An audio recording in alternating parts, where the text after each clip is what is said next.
가톨릭 교회 교리서 제3절 성체성사 1322 성체성사는 그리스도교 입문성사를 완결짓는다.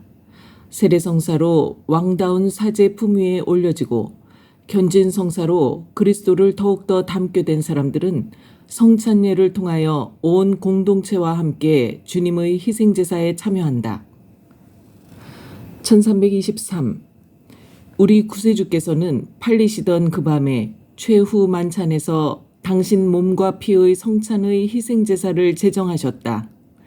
이는 다시 오실 때까지 십자가의 희생제사를 세세에 영속화하고 또한 그때까지 사랑하는 신부인 교회에 당신 죽음과 부활의 기념제를 맡기시려는 것이었다. 이 제사는 자비의 성사이고 일치의 표징이고 사랑의 끈이며 그 안에서 그리스도를 받아 모시어 마음을 은총으로 가득 채우고 우리가 미래의 영광의 보증을 받는 파스카 잔치이다. 1. 교회 생활의 원천이며 정점인 성찬례 1324 성찬례는 그리스도교 생활 전체의 원천이며 정점이다. 교회의 모든 직무나 사도직 활동과 마찬가지로 다른 여러 성사들은 성찬례와 연결되어 있고 성찬례를 지향하고 있다. 실제로 지극히 거룩한 성체성사 안에 교회의 모든 영적 선이 내포되어 있다. 곧 우리의 파스카이신 그리스도께서 그 안에 계신다. 1325 교회의 존재 자체를 이루고 있는 하느님 생명의 친교와 하느님 백성의 일치는 성찬례로 적절히 상징되고 놀랍게 실현된다. 그리스도를 통하여 세상을 성화하시는 하느님의 활동과 인간이 성령 안에서 그리스도께 드리는 예배와 그리스도를 통하여 성부께 드리는 예배는 성찬례에서 그 정점에 이른다. 1326 끝으로 우리는 성찬례를 거행함으로써 이미 천상 전례와 결합되며 하느님께서 모든 것 안에서 모든 것이 되실 그때의 영원한 생명을 미리 맛본다. 1327 한마디로 성체성사는 우리 신앙의 요약이고 집약이다. 우리의 사고방식은 성체성사와 일치하며 성체성사는 우리의 사고방식을 확인해준다. 2. 이 성사는 어떻게 불리는가? 1328 성체성사의 무한한 풍요로움은 이 성사를 부르는 여러 가지의 이름들에서 나타난다. 이 이름들은 각기 성체성사의 어떤 측면들을 환기시킨다. 성찬례 하느님께 드리는 감사 행위이기 때문에 이렇게 부른다. 감사한다와 찬미한다는 말은 창조와 속량과 성화의 하느님 업적을 선포하는 유다인들의 감사 기도를 상기시킨다.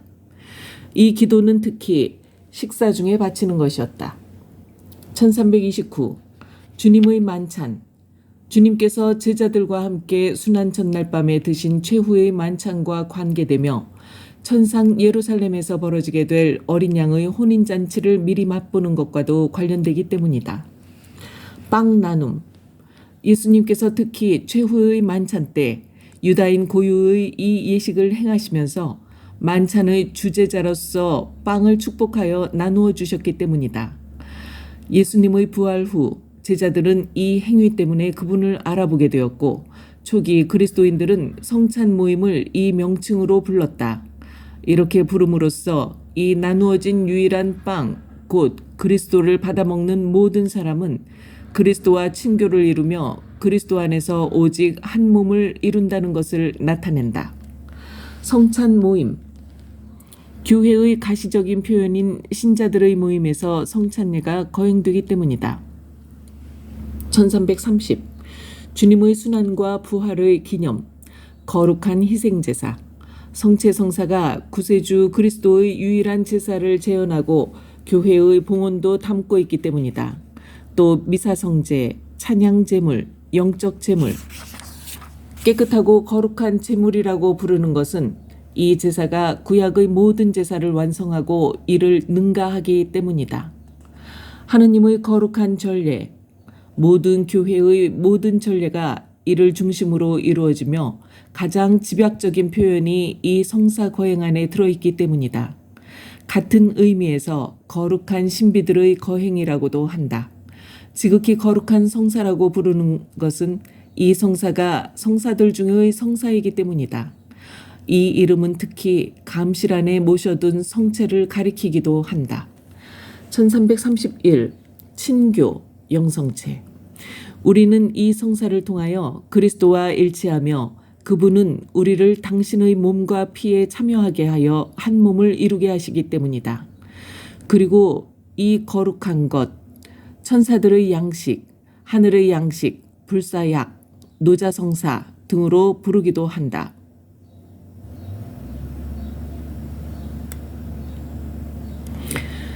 (1332) 거룩한 미사. 구원의 신비를 이루는 이 전례는 일상생활 안에서 하느님의 뜻을 수행하도록 신자들을 파견함으로써 끝나기 때문이다. 3. 구원 경륜에서 본 성체 성사. 빵과 포도주의 표징. 1333 성찬례 거행의 중심에 놓여 있는 빵과 포도주는 그리스도의 말씀과 성령 청원 기도를 통해 그리스도의 몸과 피로 변화된다.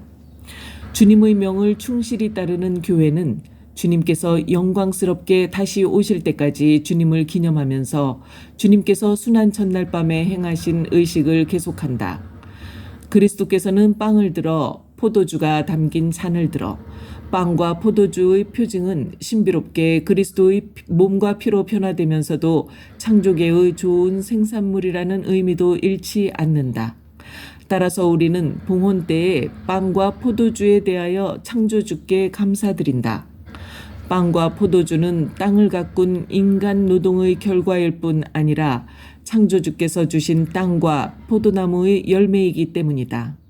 빵과 포도주를 가지고 나온 왕이며 사제인 멜키체덱의 행위를 교회는 자신이 드리는 봉헌의 예표로 본다.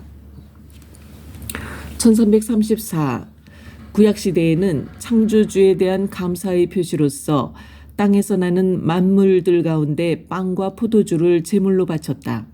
그런데 이것들이 이집트 탈출 사건에서 새로운 의미를 얻게 되었다.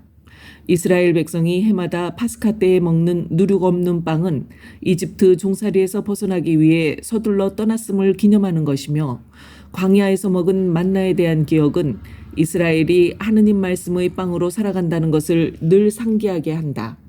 그들이 날마다 먹는 빵은 하느님께서 당신의 약속에 충실하시다는 보증으로 주신 약속된 땅의 산물이다.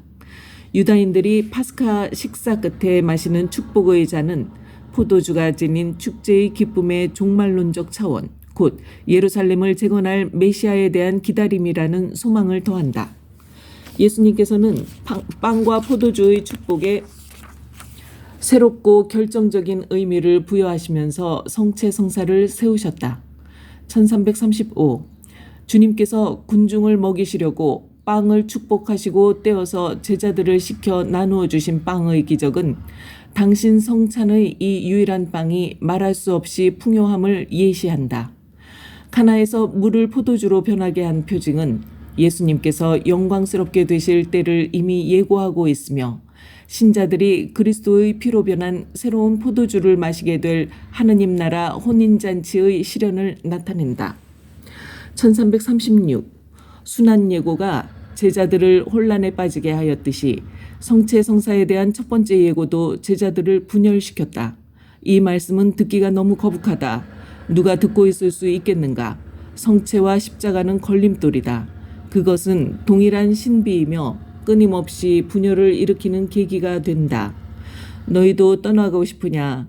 주님의 이 질문은 오랜 세월을 통해 울려 퍼지고 있다. 이 질문은 또한 당신만이 영원한 생명의 말씀을 가지고 계시다는 것을 깨닫고 그분이 주시는 성찬의 선물을 신앙으로 받아들이는 것이 곧 그분을 받아들이는 것임을 깨달으라는 사랑에 찬 권유이다. 성체 성사의 제정. 1337 제자들을 사랑하신 주님께서는 그들을 끝까지 사랑하셨다.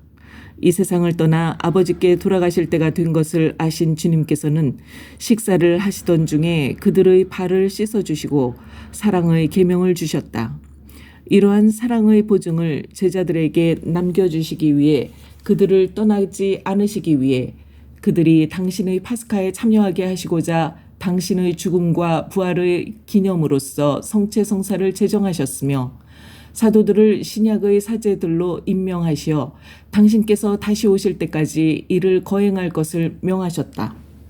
1338 세 권의 공관 복음서와 바오로 사도는 우리에게 성체성사의 제정에 관한 이야기를 전하고 있다. 그리고 요한 사도는 카파르나움의 회당에서 하신 예수님의 말씀을 전하는데 그 말씀은 성체성사를 제정하기 위한 준비였다. 그리스도께서는 당신 자신을 하늘에서 내려온 생명의 빵이라고 말씀하셨다. 1339 예수님께서는 카파르나움에서 예고하신 대로 당신의 몸과 피를 제자들에게 주시기 위해 파스카라는 때를 택하셨다. 파스카 양을 잡아야 하는 무교절 날이 왔다. 그러나 예수님께서 베드로와 요한을 보내시며 가서 우리가 먹을 파스카 음식을 차려라 하고 이르셨다. 그들은 가서 파스카 음식을 차렸다. 시간이 되자 예수님께서 사도들과 함께 자리에 앉아 내가 고난을 겪기 전에 너희와 함께 이 파스카 음식을 먹기를 간절히 바랐다. 내가 너희에게 말한다. 파스카 축제가 하느님 나라에서 다 이루어질 때까지 이 파스카 음식을 다시는 먹지 않겠다 하고 그들에게 이르셨다. 예수님께서는 또 빵을 들고 감사를 드리신 다음 그것을 떼어 사도들에게 주시며 말씀하셨다. 이는 너희를 위하여 내어주는 내 몸이다.